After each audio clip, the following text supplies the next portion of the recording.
Hello viewers, welcome to Mukherjee vocabulary centre. আজকের যে বিশেষ গ্রামারটি নিয়ে আমি আপনাদের সামনে আলাপ আলোচনা করতে চলেছি সেটা হলো ইউজ অফ লেট, অর্থাৎ লেট। এই লেটের ব্যবহার নিয়ে আজকে আমি আলোচনা করতে চলেছি। তাহলে প্রথমেই আমরা জানব যে এলইটি এটা মূলত কি। দেখুন, এলইটি লেট মূলত হলো একটি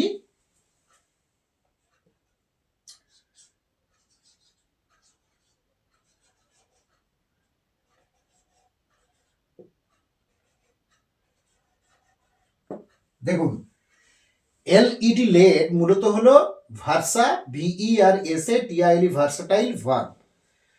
ভার্সাটাইল ভার্ব এর অর্থ কি? এর অর্থ হলো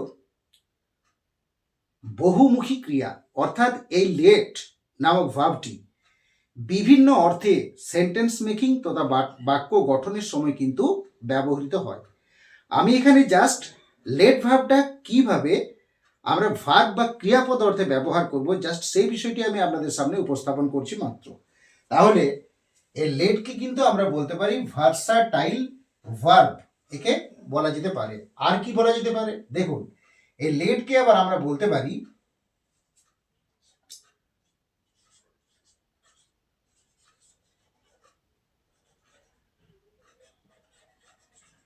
একে আবার আমরা কি বলবো? Irregular verb.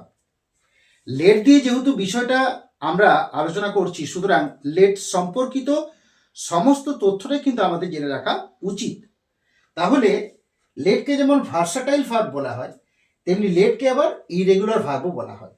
এখন প্রশ্ন হলো যে লেটকে আমরা ইরেগুলার ভার্ব কেন বলবো? তার কারণটা আমি বলি। দেখুন, এই লেট যে ভার্বটা, একে যদি আমরা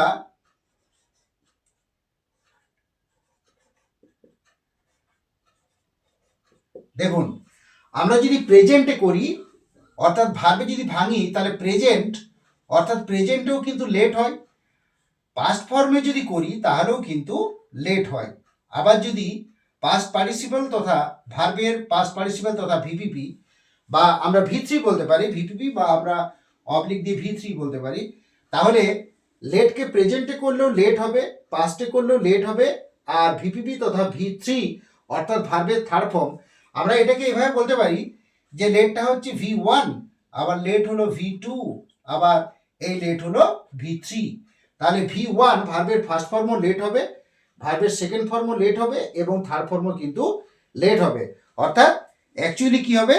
লেট লেট লেট। তাহলে তিনটা ভার্ব বা ক্রিয়াপদ একই থাকে, অপরিবর্তিত থাকে, অর্থাৎ পরিবর্তিত হয় না।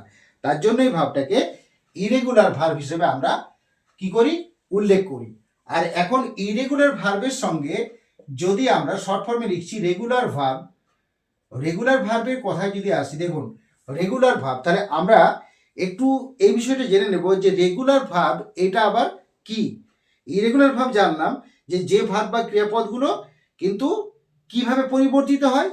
একটু ব্যাপারটা দেখিয়ে দিই। দেখুন, আমরা এর সাথে ডিইডি অথবা আইইডি, দেখুন ডি কমা ইডি অথবা আইইডি, যেমন আমি একটা এক্সাম্পল দিই।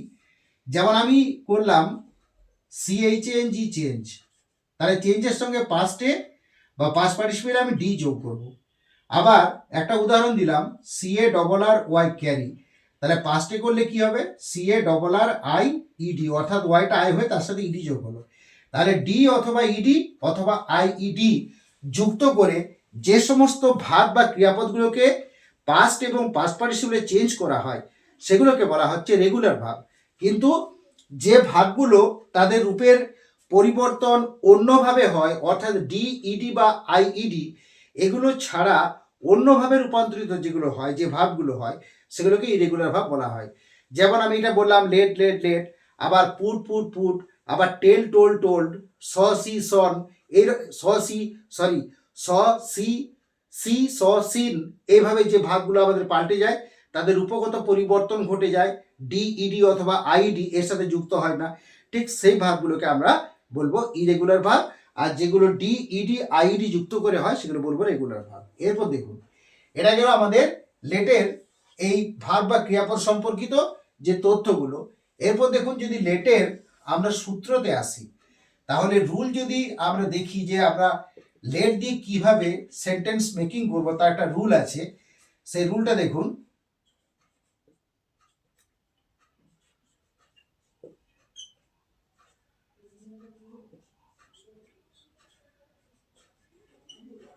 দেখুন এই লেট দিয়ে যদি রুলটা লিখি, তাহলে রুলটা হবে প্রথমে লেট বসাবো, তারপর অবজেক্ট বসাবো, তারপর ভার্বে V1 বসাবো এবং তারপর আদার্স বসাবো। তাহলে let plus object plus V1 plus others, এই রুল তথা সূত্রটা দিয়ে আমরা কিন্তু লেটকে ব্যবহার করতে পারবো। যাই হোক, বেশ কয়েকটি আমি উদাহরণ আমি আপনাদের সামনে উপস্থাপন করছি এবং এই উদাহরণগুলো দেখলেই কিন্তু বিষয়টা পরিষ্কার হয়ে যাবে। যেমন দেখুন, আমি 1 নাম্বার উদাহরণে লিখেছি আমাকে যেতে দাও। তাহলে আমাকে যেতে দাও অর্থাৎ অনুমতি চাওয়া হচ্ছে। এগুলো প্রায় সবগুলোই অনুমতি চাওয়া হচ্ছে। যেমন ধরুন এই যে এই লেট সম্পর্কে এটা দেখলেই সহজে বোঝা যায়। দেখুন এলইটি লেট, এটা কি হয়,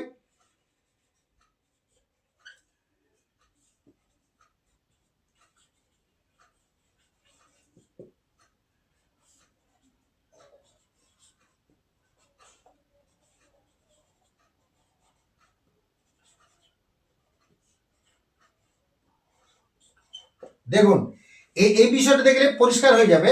দেখুন লেট কি করা হয়, এলাও অর্থাৎ অনুমতি অর্থে ব্যবহার করা হয়। যেহেতু বললাম যে পুরোটাই অনুমতি দেওয়া অর্থে ব্যবহার করা হচ্ছে, লেটকে এলাও তথা অনুমতি অর্থে ব্যবহার করা হয়। লেটকে পারমিট অর্থাৎ অনুমতি অর্থে, পারমিট অর্থাৎ অনুমতি অর্থে ব্যবহার করা হয়। আবার লেটকে গিভ পারমিশন টু অর্থাৎ অনুমতি অর্থে প্রয়োগ করা হয়। তাহলে এখানে যে উদাহরণটা দেওয়া হচ্ছে সবগুলোই কিন্তু অনুমতি চাওয়া অর্থ প্রকাশ পাচ্ছে, ঠিক এই ধরনের সেন্টেন্স বা বাক্য তৈরি করা হচ্ছে। তাহলে আমাকে যেতে দাও, তাহলে বাক্যটি কেমন হবে দেখুন, আমাকে যেতে দাও। তাহলে প্রথমে যে সূত্রে কি বলেছি, প্রথমে লেট বলেছি, দেখুন এখানে লেট আছে, তাহলে আমি করব LET লেট। এরপরে কি বলেছি, অবজেক্ট, এখানে অবজেক্ট কোনটা আছে, আমাকে, তাহলে লেট মি, এরপর কি যেতে, এরপর দাও, তাহলে লেট মি, যেতে দেওয়া কি হলো, লেট মি গো। দেখুন তাহলে প্রথমে লেট বসিয়েছি, তারপর অবজেক্ট, তারপর ভার্ব V1, তাহলে আমাকে যেতে দাও, লেট মি গো। এরপর 2 নম্বরে আছে আমাকে দেখতে দাও। তাহলে আমাকে দেখতে দাও প্রথমে রুল আমি ফলো করব, প্রথমে লেট, তাহলে লেটকে লেট বসাবো, লেট, এরপর কি অবজেক্ট আছে আমাকে, তাহলে লেট মি, মি হয়ে গেল। এবারে দেখতে দাও, তাহলে দাওয়াটা হয়ে গেল, দেখাটা বাকি আছে, let me see, let me see হয়ে গেল, লেট মি সি, আমাকে দেখতে দাও। এরপর দেখুন আমাকে কাজটি করতে দাও, তাহলে এটাও কি হলো, প্রথমে লেট বসাবো, LET লেট, এরপর আমাকে অর্থাৎ অবজেক্ট বসাবো, লেট মি, এবারে কাজটি করতে দেয়া ডু ভার্ব, তাহলে লেট মি ডু, ভার্বে V1 হলো লেট মি ডু কিটি কাজটি, the work, let me do the work, কাজটি আমাকে করতে দাও হয়ে গেল। লেট মি, দেখুন let me do the work, কাজটি আমাকে করতে দাও। এরপরে আমাকে চিঠিটি লিখতে দাও, আমাকে চিঠি লিখতে দাও কিভাবে হবে, তাহলে প্রথমে আমি লেট প্রয়োগ করলাম, সূত্র অনুসারে লেট প্রয়োগ করলাম। এরপর লেট কাকে, আমাকে, তাহলে লেট মি, মি হয়ে গেল। এরপর লিখতে দেওয়া কি হবে, রাইট, ভার্বের V1 লিখলাম WRIT, লেট মি রাইট কিটা, চিঠিটা, দ্য লেটার, তাহলে কি হলো, let me write the letter, let me write the letter, আমাকে চিঠিটি লিখতে দাও। এরপরে আমাকে বইটি পড়তে দাও, তাহলে প্রথমে যেমন লেটের সূত্র আছে, সেই লেটের সূত্র ধরে লেট বসাবো, প্রথমে লেট, আমাকে বইটি পড়তে দাও, লেট মি, আমাকে অর্থে মি বসালাম, লেট মি, এরপরে পড়া অর্থ রিড, ভার্বের V1 READ, let me read Kitty পড়তে দাও, বইটি, দ্য বুক বসিয়ে দিলাম সোজাসুজি, তাহলে কি হলো, let me read the book, বইটি আমাকে পড়তে দাও। এরপরে আমাকে ফুটবল খেলতে দাও, প্রথমে লেটের সূত্র অনুযায়ী প্রথমে লেট বসাবো, LET লেট বসিয়ে দিলাম। এরপর আমাকে অর্থে মি বসালাম, লেট মি, খেলা অর্থ কি হয়, প্লে অর্থাৎ ভার্বে V1 বসালাম, লেট মি প্লে, কি খেলতে দাও, football, let me play football, ফুটবলটা এখানে আদার্সে পড়ছে বাট এখানে অবজেক্ট হিসেবে কাজ করছে। যাই হোক, তাহলে কি হলো, লেট মি প্লে ফুটবল, অর্থাৎ আমাকে ফুটবল খেলতে দাও। তাহলে এইভাবে সূত্র এবং উদাহরণের মাধ্যমে বিষয়টি আমি যতটুকু পারলাম আপনাদের সামনে উপস্থাপন করার চেষ্টা করলাম। যাই হোক, ক্লাসটি এখানে শেষ করলাম। ক্লাসটি যদি ভালো লাগে অবশ্যই লাইক, সাবস্ক্রাইব, শেয়ার অতি অবশ্যই করবেন। So finally thanks to everybody for watching my video. Thank you.